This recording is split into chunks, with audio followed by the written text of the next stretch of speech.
آپ حضرات جانتے ہیں کہ ہم نے ہجرت کے سفر کے متعلق چند باتوں کا تذکرہ شروع کیا تھا، تو اسی کے متعلق ہی چند باتیں مزید ذکر کرتے ہیں،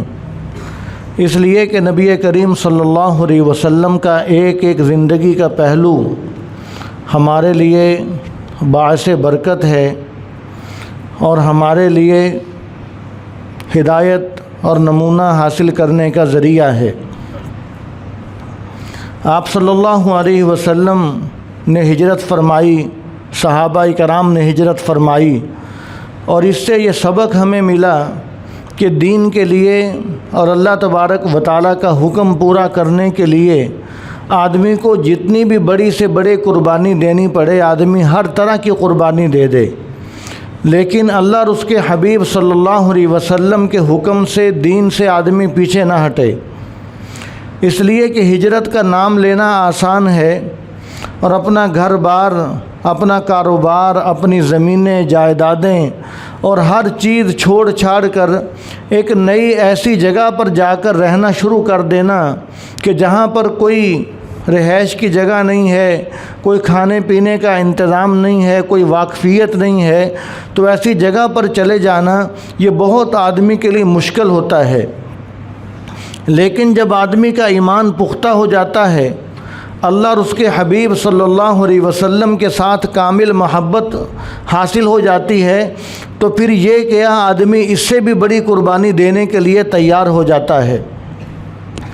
تو آپ صلی اللہ علیہ وسلم اس ہجرت کے سفر کے اندر جب مدینہ منورہ کے لیے روانہ ہوئے تو راستے میں ام معبد کی جھونپڑی سے گزر ہوا، اور ام معبد کی جھونپڑی کے پاس سے جب گزرے تو وہاں پر کیا ہوا کہ آپ صلی اللہ علیہ وسلم کے پاس اور حضرت ابوبکر صدیق رضی اللہ تعالیٰ عنہ ساتھ تھے، کھانے پینے کا سامان ختم ہو گیا، تو حضرت ام معبد رضی اللہ تعالیٰ عنہ ان کے پاس گئے اور ان سے پوچھا کہ گھر میں کچھ کھانے پینے کے لیے ہے؟ تو ام معبد فرمانے لگیں کہ یہ بکری ہے اور وہ بھی لاغر ہے، کمزور ہے، دودھ دینے والی نہیں ہے۔ تو آپ صلی اللہ علیہ وسلم نے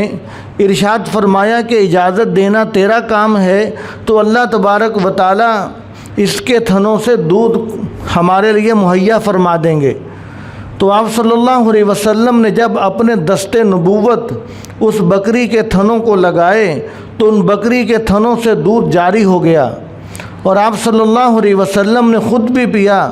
اور حضرت ام معبد کو بھی پلایا، اپنے ساتھیوں کو بھی پلایا، اور ان کے برتن بھی دودھ کے بھر گئے۔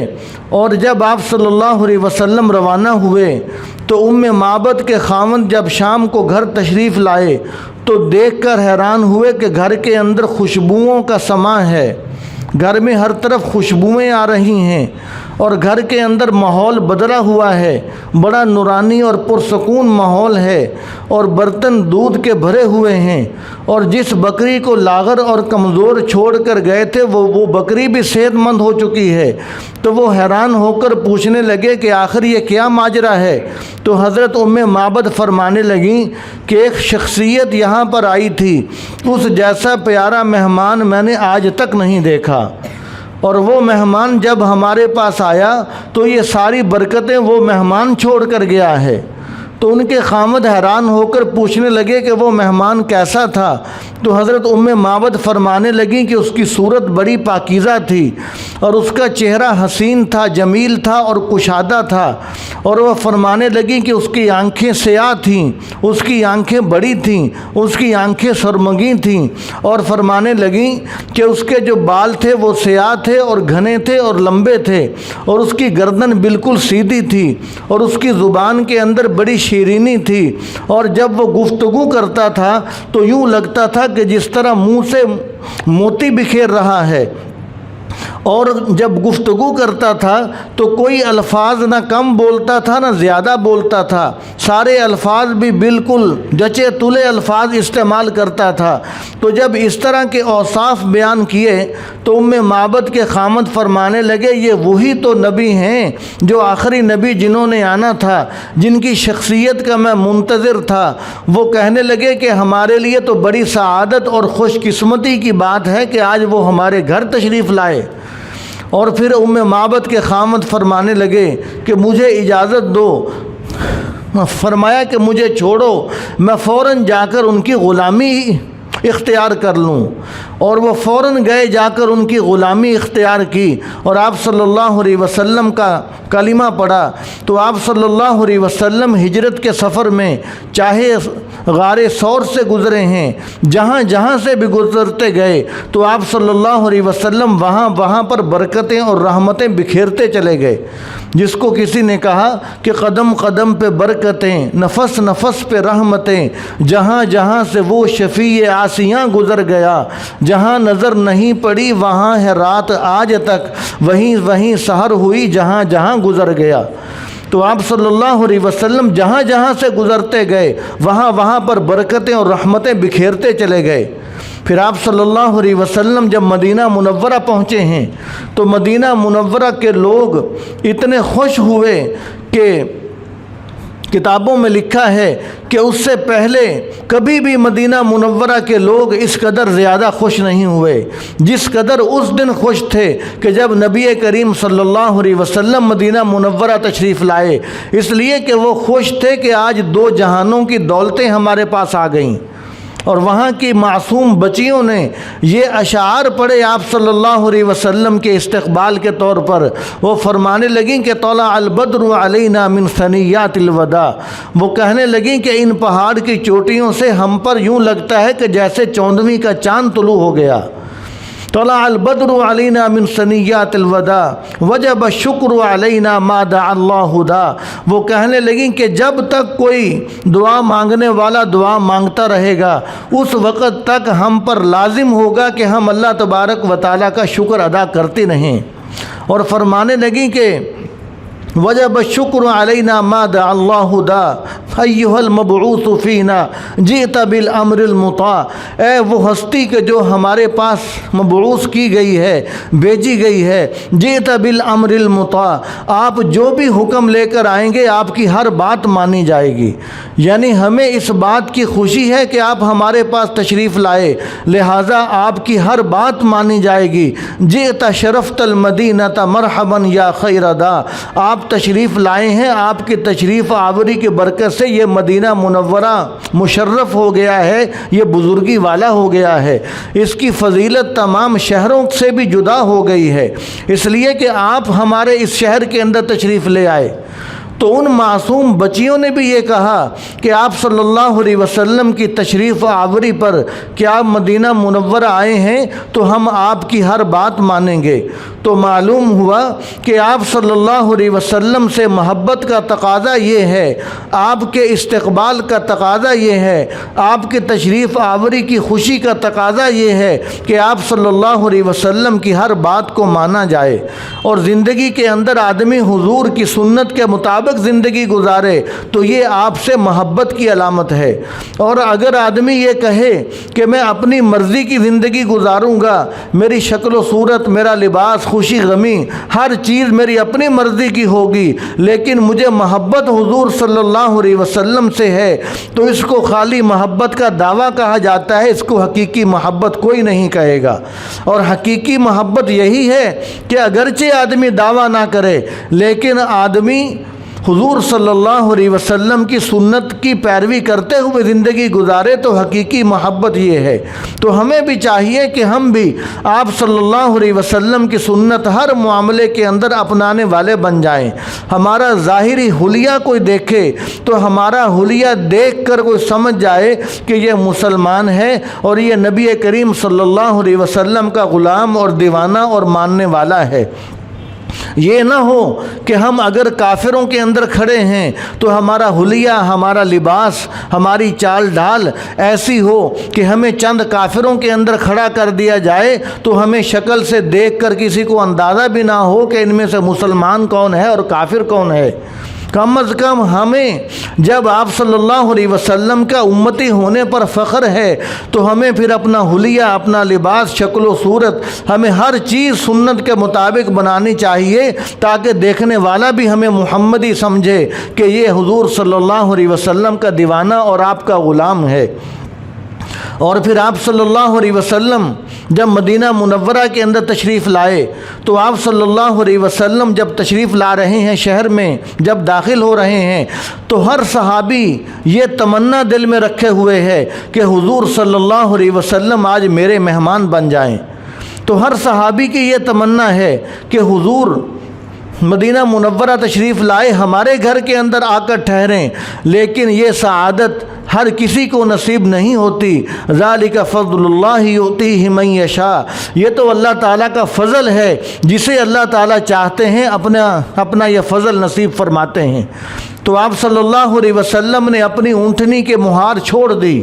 آپ صلی اللہ علیہ وسلم نے فرمایا کہ یہ اونٹنی اللہ تبارک و تعالیٰ کے حکم سے جا رہی ہے، جس کے گھر کے سامنے جا کر بیٹھ جائے گی میں آج اسی کا مہمان بن جاؤں گا، میرا قیام و طعام، میرا ٹھکانہ وہی ہوگا۔ تو وہ اونٹنی قربان جائیں حضرت ابو ایوب انصاری رضی اللہ تعالی عنہ پر کہ وہ اونٹنی حضرت ابو ایوب انصاری رضی اللہ تعالی عنہ کے گھر کے سامنے آ کر بیٹھی۔ اور سیرت کی کتابوں میں یہ لکھا ہے کہ حضرت ابو ایوب انصاری رضی اللہ تعالی عنہ کا جو گھر تھا وہ گھر بھی حقیقت میں ان کا اپنا نہیں تھا۔ کافی سال پہلے یہ ہوا تھا کہ یمن کا بادشاہ جس کا نام طبع تھا، وہ 400 علماء کرام کے قافلے کے ساتھ وہاں سے گزر رہا تھا۔ جب وہاں سے گزر رہا تھا تو اس کے ساتھ جو 400 علماء کرام تھے تو انہوں نے اس شہر کو، اس بستی کو دیکھ کر پہچان لیا کہ جو آخری نبی آئیں گے وہ اس بستی کے اندر قیام پذیر ہوں گے۔ تو ان 400 علماء کرام نے کہا اپنے بادشاہ سے کہ آپ ہمیں اجازت دے دیں، ہم اسی بستی میں رہنا چاہتے ہیں، ہم اس بستی میں رہنا چاہتے ہیں اس لیے کہ ہم نے اس بستی کی نشانیوں کو دیکھ کر پہچان لیا ہے کہ آخری نبی یہاں پر اس علاقے میں ہجرت کر کے تشریف لائیں گے۔ تو وہ بادشاہ بھی آپ صلی اللہ علیہ وسلم کا منتظر تھا، وہ بادشاہ بھی دل سے آپ کی محبت، آخری نبی سے محبت کرنے والا تھا، نیک لوگوں سے محبت کرنے والا تھا۔ اس نے اجازت بھی دی اور اس نے ان 400 علماء کرام کو وہاں پر گھر بھی بنا کر دیے۔ اور مدینہ منورہ کے اندر جو انصار صحابہ کرام تھے وہ سارے انصار صحابہ کرام انہی علماء کرام کی اولاد میں سے تھے کہ جن علماء کرام نے کہا تھا کہ ہمیں یہاں پر رہنے کی اجازت دے دو اس لیے کہ آخری نبی اس علاقے کے اندر ہجرت کر کے تشریف لائیں گے۔ تو وہ سارے انصاری صحابہ انہی علماء کی اولاد میں سے تھے۔ اور پھر اس طبع بادشاہ نے ان علماء کرام کو اجازت بھی دی اور وہاں پر گھر بھی بنا کر دیے، اور پھر اس نے ایک گھر بنایا جو کہ حضور صلی اللہ علیہ وسلم کے لیے گھر بنایا، اور وہ گھر بنا کر جن کے سپرد کیا انہی کی نسل میں سے تھے حضرت ابو ایوب انصاری رضی اللہ تعالی عنہ۔ اور اس بادشاہ نے کہا، یہ لکھ کر ایک خط اس کو دے دیا اور فرمانے لگے کہ جب آخری نبی آئیں تو ان کو یہ میرا خط دے دینا جس کے اوپر حضور پر سلام بھی تھا اور یہ بھی تھا کہ اللہ تعالیٰ کے آخری نبی اگر میری زندگی کے اندر آپ تشریف لے آئے تو میں آپ کا دیدار کر کے اپنی آنکھیں ٹھنڈی کروں گا اور آپ پر کلمہ پڑھ کر میں مسلمان ہو جاؤں گا اور آپ کا میں معاون اور مددگار، آپ کا میں خدمتگار بن جاؤں گا۔ اور اس نے کہا اس یمن کے بادشاہ نے کہ اگر اس کو کہا کہ اگر تو فوت ہو جائے تو یہ خط اپنی اولاد کو دے دینا، اس لیے کہ یہ گھر میں جو بنا رہا ہوں یہ آخری نبی کے لیے گھر بنا رہا ہوں۔ تو حضرت ابو ایوب انصاری رضی اللہ تعالیٰ عنہ کے گھر کے سامنے جو اونٹنی بیٹھی تو یہ گھر وہی گھر تھا کہ جو یمن کا بادشاہ طبہ بنوا کر دے کر گیا تھا۔ گویا کہ یوں کہا جائے گا کہ آپ صلی اللہ علیہ وسلم اپنے ہی گھر تشریف لے آئے، اور حضرت ابو ایوب انصاری رضی اللہ تعالیٰ عنہ کی خوش قسمتی کہ انہیں آپ صلی اللہ علیہ وسلم کی خدمت کرنے کی سعادت حاصل ہوئی۔ اور جب آپ صلی اللہ علیہ وسلم اپنی اونٹنی سے اترے تو ابو ایوب انصاری رضی اللہ تعالیٰ عنہ نے فرمایا کہ یا رسول اللہ آپ اوپر والے گھر کے حصے میں رہیں۔ 2 منزلہ مکان تھا کہ آپ اوپر والے حصے میں رہیں، ہم آپ کے قدموں میں رہنا سعادت سمجھتے ہیں۔ تو آپ صلی اللہ علیہ وسلم نے ارشاد فرمایا کہ میرے پاس لوگوں کا آنا جانا بہت زیادہ رہے گا، تو اس لیے آپ کو مشکل پیش آئے گی، اس لیے ہم نیچے رہیں گے۔ تو حضور صلی اللہ علیہ وسلم نیچے رہے اور حضرت ابو ایوب انصاری رضی اللہ تعالیٰ عنہ وہ اوپر والے حصے میں رہے، اور وہ کھانا بنا کر آپ صلی اللہ علیہ وسلم کے لیے نیچے بھیج دیتے، اور جب آپ صلی اللہ علیہ وسلم کھانا تناول فرما لیتے تو جو کھانا بچ جاتا وہ آپ صلی اللہ علیہ وسلم اوپر واپس بھیج دیتے۔ تو حضرت ابو ایوب انصاری رضی اللہ تعالیٰ عنہ اور ان کی اہلیہ وہ انتظار فرماتے، کھانا نہ کھاتے کہ جو حضور کا بچا ہوا کھانا آئے گا ہم وہ کھائیں گے، اور جب کھانا واپس آتا تو وہ دیکھتے کہ کس جگہ پر آپ صلی اللہ علیہ وسلم کی مبارک انگلیاں لگی ہیں۔ جس جگہ پر آپ صلی اللہ علیہ وسلم کی مبارک انگلیاں لگی ہوئی ہوتی تو وہ وہاں سے کھانا کھاتے برکت کے طور پر کہ آپ صلی اللہ علیہ وسلم کا دست نبوت یہاں پر لگا ہے۔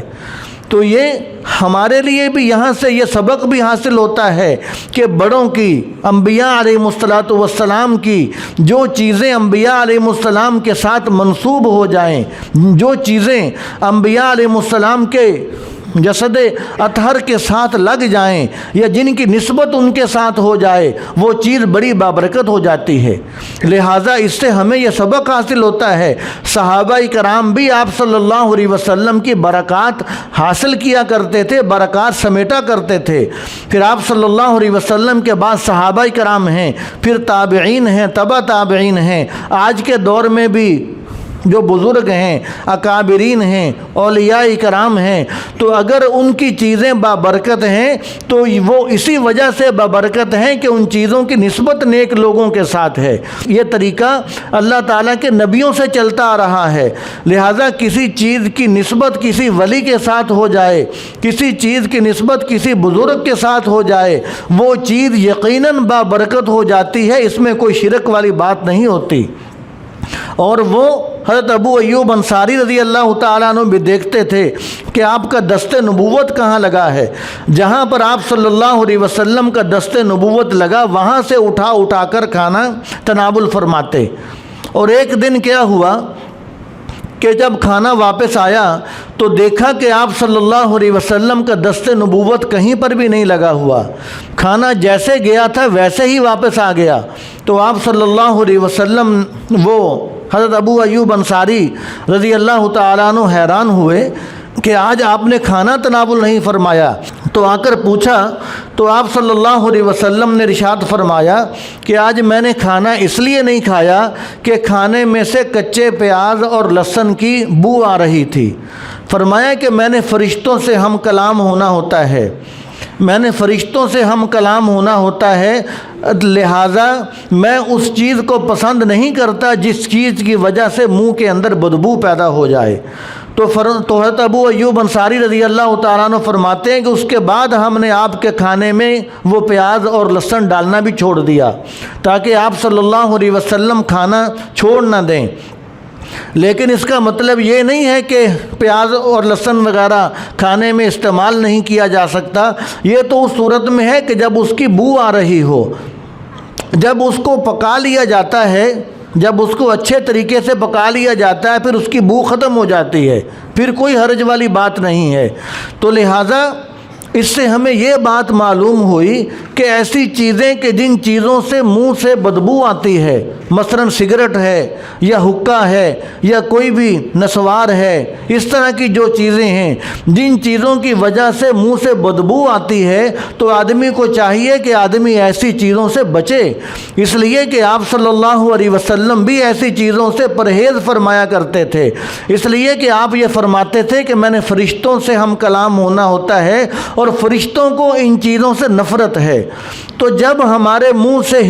سگریٹ کی بدبو آئے گی، حقے کی بدبو آئے گی، نسوار کی بدبو آئے گی، تو اس طرح کی غلط چیزوں کی جب ہمارے منہ سے بدبو آئے گی تو پھر اللہ تعالیٰ کی رحمت کے فرشتے ہمارے قریب آئیں گے یا ہم سے دور بھاگیں گے۔ تو اس لیے ہمیں چاہیے کہ ہم ہر وقت اس سے بچیں، صرف یہ نہیں کہ جب مسجد میں جانا ہو تو اس وقت آدمی پرہیز کر لے، جب نماز کا وقت نہ بھی ہو تو ہر حال میں بچنا چاہیے، اس لیے کہ ہمیں ہر وقت فرشتوں کا نورانی ماحول چاہیے۔ تو جب ہمیں ہر وقت فرشتوں کا نورانی ماحول چاہیے تو پھر ہمیں ہر حال میں ان چیزوں سے، ان بدبودار چیزوں سے ہمیں بچنا چاہیے، اور ہمیں چاہیے کہ ہم مسواک کو کثرت سے استعمال کیا کریں تاکہ منہ کے اندر بدبو پیدا نہ ہو۔ اور آپ صلی اللہ علیہ وسلم مسواک کی اہمیت اس قدر بیان فرماتے کہ آپ صلی اللہ علیہ وسلم نے ارشاد فرمایا کہ اگر مجھے یہ خطرہ نہ ہو کہ تمہیں مشقت ہوگی، تم دشواری کے اندر پڑ جاؤ گے، تو فرمایا کہ میں مسواک کو اس امت پر واجب قرار دے دیتا، فرمایا کہ میں تم پر مسواک کو لازم اور واجب قرار دے دیتا اگر مجھے یہ خطرہ نہ ہوتا کہ تم مشقت کے اندر پڑ جاؤ گے۔ اور آپ صلی اللہ علیہ وسلم نے ارشاد فرمایا کہ مجھے جبرائیل علیہ السلام بار بار آ کر مسواک کی بہت زیادہ تاکید فرمایا کرتے تھے، اس لیے نہیں تاکید فرماتے تھے کہ آپ صلی اللہ علیہ وسلم کے منہ مبارک سے، آپ کے دہن مبارک سے کوئی بدبو آتی تھی، آپ صلی اللہ علیہ وسلم تو خوشبوؤں کے منبع تھے، جب بات بھی کرتے تھے تو منہ سے خوشبوئیں پھوٹتی تھیں، اس لیے تاکید فرماتے تھے تاکہ امت کو سبق مل جائے۔ تو فرمایا کہ مجھے جبرائیل علیہ السلام بہت زیادہ مسواک کی تاکید فرماتے، اور آپ صلی اللہ علیہ وسلم نے پھر مسواک کی اہمیت اور مسواک کا اس قدر استعمال زیادہ فرمایا کہ آپ صلی اللہ علیہ وسلم نماز سے پہلے مسواک فرماتے، اور وضو سے پہلے مسواک فرماتے، غسل سے پہلے مسواک فرماتے، سونے سے پہلے مسواک فرماتے، اور کھانا کھا کے فارغ ہو جاتے تو آپ صلی اللہ علیہ وسلم مسواک فرماتے،